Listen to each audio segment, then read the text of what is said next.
네, 여러분 안녕하세요. 가을바람입니다. 오늘은 가을바람 차세대 종목을 공개를 좀 진행을 할 거고요. 어제 영상이 굉장히 큰 파장을 가져온 것 같아서 제 입장을 좀 정리를 드리고 미래의 제 유튜브 채널 방향성에 대해서도 고민을 많이 했는데 공유를 드리도록 하겠습니다. 자, 우선 어제 제가 영상에서 앞으로의 채널 방향성이 바뀔 거고 포트폴리오도 바뀔 거다라고 말씀을 드렸는데 보충 설명이 좀 필요한 것 같아요. 그래서 제가 원래 약속을 드렸던 게 대량 매도 시 한 달 전에 공지하기로 공약을 했습니다.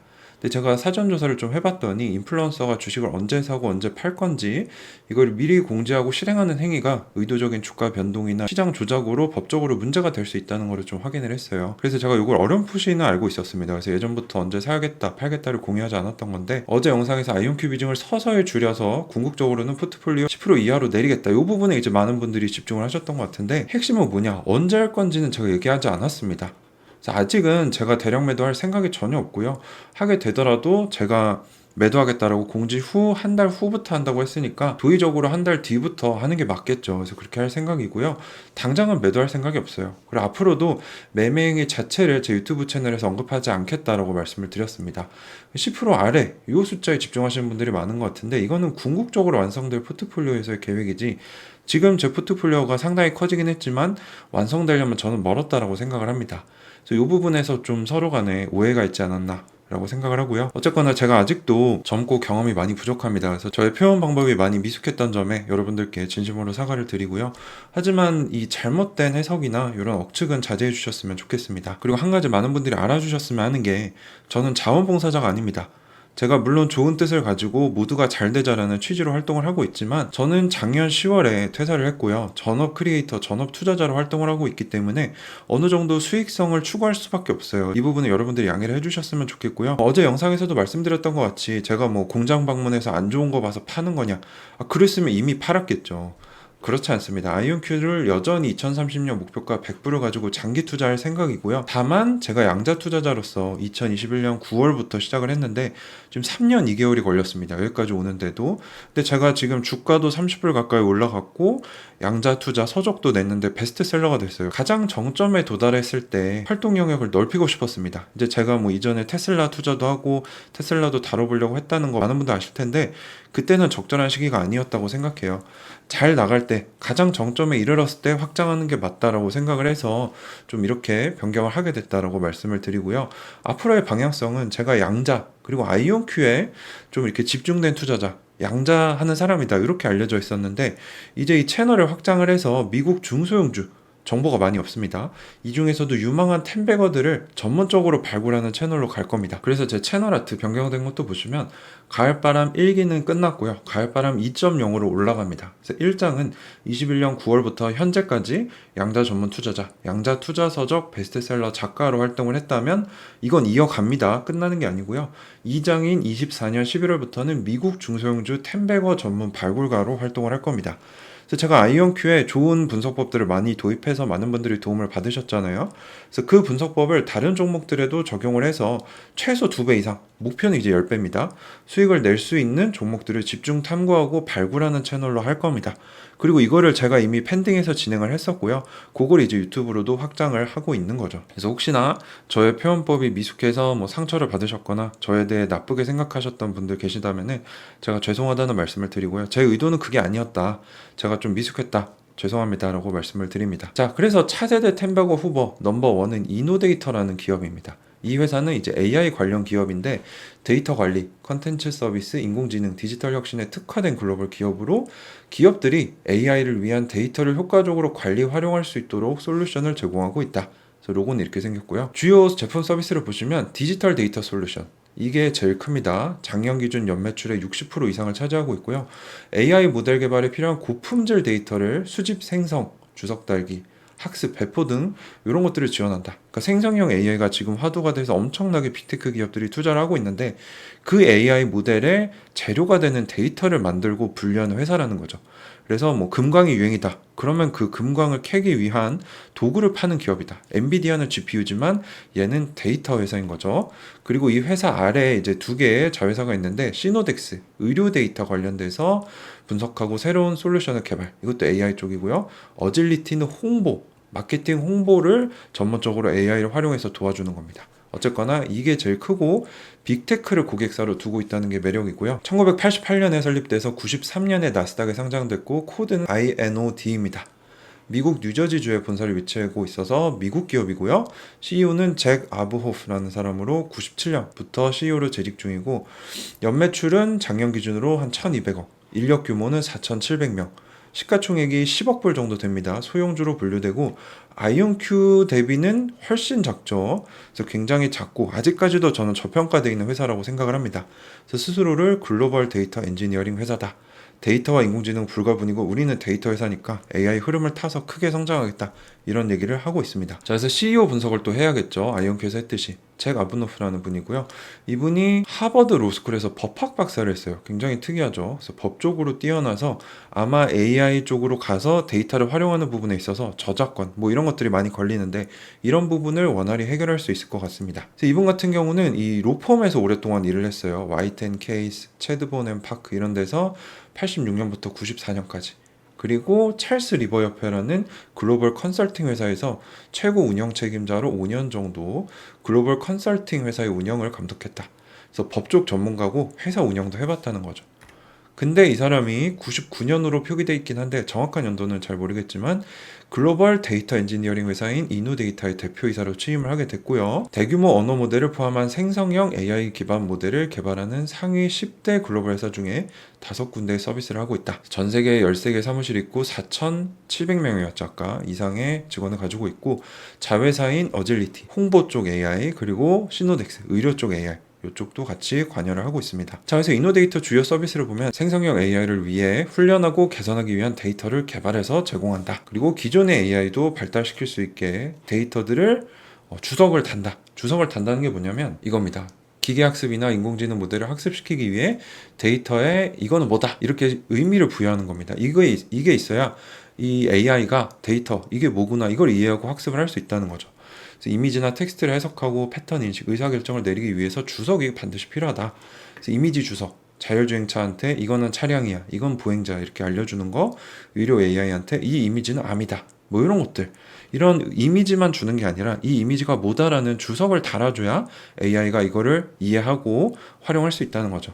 그래서 그런 것들을 생성형 AI, 기존의 AI, 그리고 기업이 AI를 쓸 수 있도록 데이터를 준비해주고 판매하는 회사라는 겁니다. 자, 그래서 경쟁사 시장 점유율을 분석을 해보면 텔루스 인터내셔널이 캐나다 기업인데 지금 매출은 제일 커요. 지금 TIXT라는 티커로 상장이 되어 있고요. 2023년 연매출이 27억 달러 정도, 시가총액은 아직 10억 달러가 되지 않습니다. 점유율은 한 15% 정도. 그리고 아펜 리미티드 호주 회사이고 호주 증권거래소에 상장이 돼 있어요. 시가총액은 7억 2천만 달러 정도 되고 작년 연매출이 한 3억 불이 좀 안 됩니다. 그래서 점유율이 한 10% 정도 되고 그리고 이노데이터가 3위. 지금 시가총액이 제일 높죠. 매출은 8,600만 달러 정도로 조금 적지만 지금 시총이 굉장히 높습니다. 많은 기대를 받고 있고 또 어떻게 보면 주가가 좀 비싸다라고도 볼 수 있는데 점유율이 한 2% 정도 되는 걸로 보고요. 일단은 미국 기업이기 때문에 강점이 있다라고 보는 거죠. 미국은 아무래도 자국 기업을 키워주려고 하기 때문에 그 스케일 AI라는 미국 기업이 있는데 아직은 비상장이고요. 올해 5월달 기준으로는 한 140억 달러 정도로 추정을 하고 있다라고 해요. 그래서 굉장히 크게 상장 준비를 하고 있는데 언제 할지는 모르지만 자사 주장으로는 2023년 연매출이 10억 달러였다라고 하는데 정확하진 않습니다. 그래서 점유율이 한 5% 정도로 이 회사도 주목을 좀 해봐야 될 것 같은데 어쨌거나 미국에서 생성형 AI 데이터 1위 회사는 이노데이터이다. 차트를 안 볼 수 없는데 주봉 차트를 2020년부터 보면은 조금 오르긴 했지만 지지부진하다가 2023년 이 5월 기점 이 빨간색은 뭐냐면 엔비디아 차트입니다. 비슷하게 가죠. 엔비디아가 챗GPT에 들어가는 생성형 AI에 들어가는 GPU로 떴고 챗GPT가 뜰 때 같이 떴기 때문에 이노데이터도 같이 간다라고 보시면 될 것 같습니다. 그리고 특히 이때 많이 떴죠. 그래서 지금 주가는 굉장히 많이 올랐지만 저는 이제 시작이라고 생각을 한다는 거죠. 일봉 차트로 보면은 이때 많이 올랐고요. 이때 많이 올랐는데 둘 다 공통점이 뭐냐면 실적 발표일이었다는 겁니다. 5월 8일은 2분기 실적 발표였는데 26% 올랐고요. 대형 고객사 확보, 실적 개선에 대한 기대감이 주요 원인으로 작용했다. 생성형 AI 기업과의 새로운 계약 체결과 기존 대형 계약사와의 협력 확대가 긍정적인 영향을 미쳤다. 기존 대형 고객사가 정확히 어디인지 밝히지 않았는데 메타로 추정이 되고 있고요. 새로운 계약은 틱톡, 또는 마이크로소프트로 추정이 된다고 합니다. 어쨌거나 빅테크 기업들과 계약을 늘려가고 있는데 11월 8일에는 3분기 실적 발표 때 75% 급등을 했습니다. 이때 전년 동기 대비 140% 증가한 매출을 냈고 역대 최고치를 달성을 했기 때문에 순이익도 크게 증가했고 회사 수익 구조가 안정화되고 있음이 나타났다. 그래서 이런 실적 개선이나 대형 고객사 확보가 주가 상승에 큰 영향을 미쳤고 이런 흐름이 계속되고 있다는 거죠. 자, 분기별 실적을 잠깐 보면은 실적을 안 줬던 때도 있더라고요. 저도 몰랐는데 실적을 굳이 발표를 안 해도 상장 폐지는 되지 않는다라고 해요. 그래서 이 부분을 좀 더 공부를 해봐야 되는데 어쨌거나 과거부터 보면은 15, 17, 20 이렇게 올라오다가 최근에 24년 2분기 때 3,200만 달러, 24년 3분기 때 5,200만 달러로 이제 매출이 퀀텀 점프하는 걸 우리가 볼 수 있죠. 그리고 확실한 흑자 전환을 3분기 때 했기 때문에 주가가 크게 뛰면서 좋은 흐름을 보고 있다고 볼 수 있습니다. 자, 그래서 3분기 실적 발표를 보면 최근 동향을 잘 알 수 있겠죠. 분기 매출은 5,200만 달러로 월가 예상치 40% 이상 상회, 전년 동기 대비는 140% 가까이 성장을 했고 EPS는 0.51달러로 예상치 270% 상회. 분기 EBITDA, 기업의 핵심 활동에서 벌어들인 돈이 1,400만 달러로 2분기 대비 5배 증가, 매출의 30% 가까이 굉장히 본업을 잘하고 있다는 소리고 현금 보유액이 2,600만 달러로 전분기 대비 1,000만 달러 늘어났다. 돈을 벌기 시작했다는 거고요. 그리고 올해 연간 매출 가이던스를 상향 조정해서 전년 대비 90% 가까운 성장을 예상하고 있다. 참고로 작년 연매출이 8,700만 달러 정도 됐습니다. 한 1,100, 1,200억 정도 되는데 1분기 때는 2024년에는 작년보다 한 20% 정도 오를 거야 라고 생각을 했어요. 근데 2분기 때 주요 AI 계약 체결이 나와서 매출이 오를 수도 있어 라고 했는데 3분기 때 이 20%를 90%까지 올렸다는 거죠. 엄청나게 자신이 있다는 거고 매출이 늘어날 거라는 겁니다. 그래서 본격적인 흑자 전환 신호탄을 올리면서 실적 발표 후 주가가 크게 급등했다는 거죠. 자, 그러면 제가 왜 이렇게 비싸 보이는 주식, 많이 오른 주식을 사냐, 좋게 생각하냐라고 여쭤보시면 100배 주식이라는 책이 있습니다. 제가 이제 팬딩 멤버십에서 다른 분들과 같이 읽고 리뷰했던 책인데 실제로 주가가 100배가 됐던 주식들을 모아놓고 그걸 분석한 책이에요. 공통점이 뭔가. 근데 큰 폭의 이익 증가, 적자에서 흑자 전환하거나 이러면서 더 높은 펄을 받으면서 10배, 100배 주식이 나온다는 거죠. 그래서 여기서 저자가 뭐라고 하냐, 평범한 사업에 저렴한 가격을 주는 것보다 빠르게 성장하고 높은 수익을 올리는 사업에 적당한 가격을 주는 게 낫다. 100배 주식이 될 만한 회사의 주식은 싸지 않습니다. 겉보기에는 높은 초기 수익 배수에 놀라서 위대한 주식에서 멀어지는 실수를 하지 말라. 이게 이제 워렌 버핏이 애플에 투자한 것과 비슷한 투자 논지입니다. 자, 그럼 3분기 실적 발표 때 CEO가 뭐라고 했냐? 빅테크 기업들의 생성형 AI 개발에 필요한 데이터 서비스에 집중을 하고 있는데 3분기에 단일 빅테크 고객 메타로 추정이 되는데 3,060만 달러 매출을 냈다. 뭐 많이 낸 건 좋다 이거죠. 근데 단점은 뭐냐? 한 기업으로부터 분기 매출의 60%를 냈다는 거는 아직은 이 파이프라인이 적다는 거죠. 그래서 요거는 단점으로 볼 수 있습니다. 만약에 빅테크가 나 너희 안 써, 다른 데 쓸 거야 이래버리면 타격이 클 수도 있다는 거. 그래서 이 부분은 우리가 주의를 해야 되고요. 기타 빅테크 고객들과의 관계도 암시를 했는데 현재 7개의 다른 빅테크 고객들을 보유하고 있고 내년에 중요한 매출이 될 것이다 라고 예고를 했습니다. 굉장히 불리시한 부분이죠.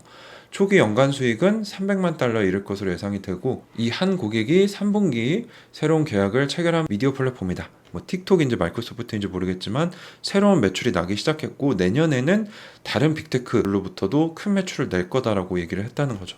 그래서 다른 빅테크 기업들과의 시범 프로젝트 계약 논의가 진행 중이고 여기서부터 7자리부터 8자리 규모 수익을 낼 수 있다.